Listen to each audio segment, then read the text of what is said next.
Kohlrausch के नियम के बारे में। भैया कोलराउस का नियम पेपर में 3 नंबर में आता है। जैसे राउल्ट का नियम 3 नंबर में आता है, वैसे ही कोलराउस का नियम आता है। बहुत सरल है भैया। नियम पढ़ने से पहले हम आपको कुछ और बताते हैं, सुनो। जैसे हमने यहां पे लिख दिया NaCl। NaCl का नाम क्या है? Sodium chloride. ध्यान से समझना भैया, जब कभी इसे पानी में घोलोगे तो भैया ये Na पॉजिटिव और Cl नेगेटिव में टूट जाएगा। जैसे हमने यहां पे लिख दिया HCl, जब इसे तोड़ोगे तो ये H पॉजिटिव और Cl नेगेटिव में टूट जाएगा। लेकिन जो आसानी से टूट जाते हैं उन्हें प्रबल विद्युत अपघट्य कहते हैं।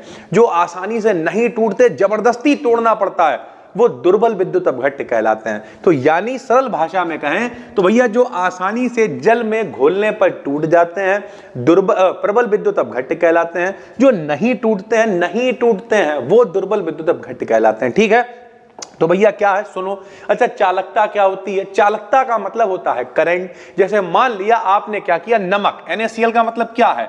NaCl का मतलब नमक है। आपने नमक का विलयन लिया, उसमें Na पॉजिटिव और Cl नेगेटिव तैर रहे होंगे। आपने उसमें हाथ डाला, संग में तार डाला, चिपकने लगोगे। क्यों? क्योंकि उसमें करंट आएगा। जिसमें करंट आता है उसकी चालकता ज्यादा होती है, जिसमें करंट नहीं आता है वो कुचालक होता है, उसमें चालकता नहीं होती। बस इतना सा ही काम है। लो भैया, किसी विद्युत अपघट्य की जो चालकता है, मान लिया NaCl की आपको चालकता निकालनी है।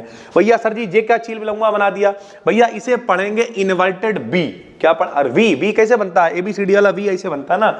उल्टा बनाओगे तो कैसे बनेगा? ऐसे बनेगा। इन्वर्टेड V इसे पढ़ते हैं भाई। ठीक है, तो कोई भी विद्युत अपघट्य ले लो भैया, NaCl ले लो, HCl ले लो, लेकिन कोलराउस ने कही भैया प्रबल नहीं ले सकते हो, सिर्फ दुर्बल विद्युत अपघट्य ही लेने हैं। तो NaCl नहीं ले सकते। क्यों नहीं ले सकते? क्योंकि ये प्रबल विद्युत अपघट्य है। प्रबल विद्युत अपघट्य पे कोलराउस का नियम लागू नहीं होता है। कहां लागू होगा? दुर्बल वालों पे लागू होगा। दुर्बल को ना सताइए जाकी मोटी मोटी हाय, लेकिन कोलराउस ने कही हम दुर्बल को ही सताएंगे। कैसे सताएंगे भाई?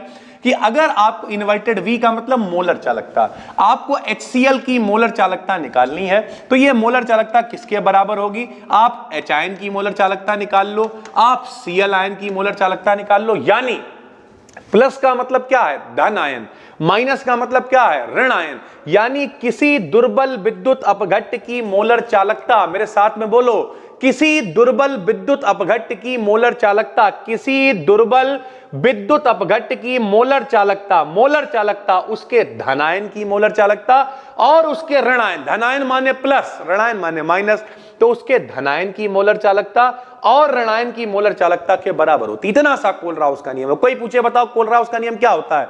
तो भैया दुर्बल विद्युत अपघट्य है, हाँ, उसकी मोलर चालकता है, हाँ, 2 आयनों में टूटेगा, हाँ, प्लस में टूटेगा, हाँ, माइनस में टूटेगा, हाँ, दोनों को जोड़ लो बराबर हो जाएगी, बात खत्म है। देखिए ऐसे ही यहां पे लिखा हुआ, क्या लिखा हमने?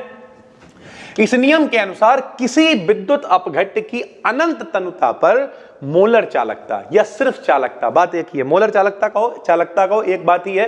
मोलर का मतलब 1 मोल के लिए ले रहे हैं भैया। ठीक है, तो अनंत तनुता पर मोलर चालकता इसके धनायनों और ऋणायनों की मोलर चालकता के योग के बराबर होती है। बहुत आराम से आप लिख लोगे भैया अनंत तनुता पर। अच्छा ये तनुता क्या होता है सर जी, ये भी तो बताओ। तो 2 शब्द होते हैं, एक तनु और एक सांद्र। सांद्र का मतलब गाढ़ा और तनु का मतलब पतला। तो अनंत तनुता का मतलब बहुत पतला विलयन हम लोग ले रहे हैं।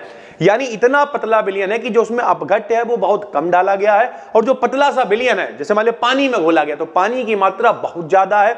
यानी अनंत तनुता पर जो चालकता है भाई, अनंत तनुता पर भैया जो चालकता है किसी की मोलर चालकता है, मान लिया HCl की, तो वो किसके बराबर होगी भैया? इसके धनायन के और इसके ऋणायन के भैया योग के बराबर होती है। यह है कोलराउस का नियम। देखो कितनी आराम से हमने लिख दिया। बताओ एक बार फिर से। किसी दुर्बल विद्युत अपघट्य, ये देखो दुर्बल विद्युत अपघट्य है कि अनंत तनुता पर, तो पर छोटा सा अनंत लिख दिया, मोलर चालकता, तो मोलर के लिए M लिख दिया, चालकता को ऐसे उल्टे भी से दिखाते हैं। तो भैया किसी दुर्बल विद्युत अपघट्य की अनंत तनुता पर मोलर चालकता इसके धनायन का मतलब H पॉजिटिव और इसके ऋणायन मतलब Cl नेगेटिव, अनंत पे तो चली रही है भैया, मोलर चालकता है तो M तो लगाएंगे ही हम लोग, के योग के बराबर होती है।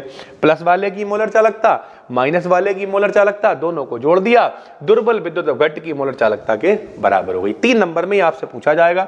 इसके उपयोग भी साथ में ही पूछे जाते हैं। पिछली साल का जो सेट है उसमें ये आया हुआ है। कोलराउस के नियम से आप क्या समझते हैं, इसके उपयोग बताइए। तो क्या उपयोग है भैया? नंबर 1 तो यही है, आप मोलर चालकता ज्ञात कर सकते हो, देखो मोलर चालकता निकाल रहे हैं हम लोग। और नंबर 2, वियोजन की मात्रा ज्ञात करने में। वियोजन का मतलब होता है टूटना। HCl H पॉजिटिव और Cl नेगेटिव में टूटा है तो कितने % टूटेगा, कैसे टूटेगा, आसानी से टूटेगा, मेहनत से टूटेगा, ये भी हम लोग कैलकुलेट कर सकते हैं कोलराउस के नियम से। तो वियोजन की कोटि या वियोजन की मात्रा ज्ञात करने में भी कोलराउस के नियम का उपयोग होता है। तो बिल्कुल आसान है।